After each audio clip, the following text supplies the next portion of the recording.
ẹ máa tẹ̀síwájú, Kristẹni ológun. Máa tẹjú mọ́ Jésù tó ń bẹ níwájú. Kristi Olúwa wa ní balógun wa. Wo àsíá rẹ̀ wá níwájú ogun. Ẹ máa tẹ̀síwájú, Kristẹni ológun. Ṣàtẹ̀júmọ́ Jésù tó ń bẹ níwájú. Ní orúkọ Jésù, ogun èṣù sá. Jẹ́ Kristẹni ológun, máa ṣòsì ṣẹ́gun. Ọ̀run àpáàdì mi ní ìhó ìyìn. Ará gbóhùn yín ga, gbóríyìn sókè. Ẹ máa tẹ̀síwájú, Kristẹni ológun. Ṣàtẹ̀júmọ́ Jésù tó ń bẹ níwájú. Bí ẹgbẹ́ ogun ńlá níjọ Ọlọ́run. Ará àárín lọ́nà táwọn mímọ́ rìn.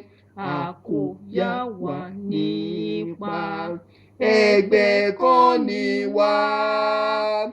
Ọ̀kan nìrètí ilẹ̀ kọ́, ọ̀kan ní ìfẹ́. Ẹ máa tẹ̀síwájú, Kristẹni ológun. Ṣàtẹ̀júmọ́ Jésù tó ń bẹ níwájú. Ìtẹ́ àtijọba wọ̀nyí lè parun.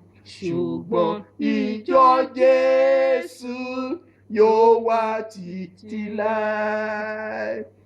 Ọ̀run àpáàdì kò lè borí ìjọ yìí. A ní lè rí Kristi, èyí kò lè yẹ̀. Ẹ máa tẹ̀síwájú, Kristẹni ológun. Ṣàtẹ̀júmọ́ Jésù tó ń bẹ níwájú. Ẹ máa bá ní ká lọ, ẹ̀yin ènìyàn.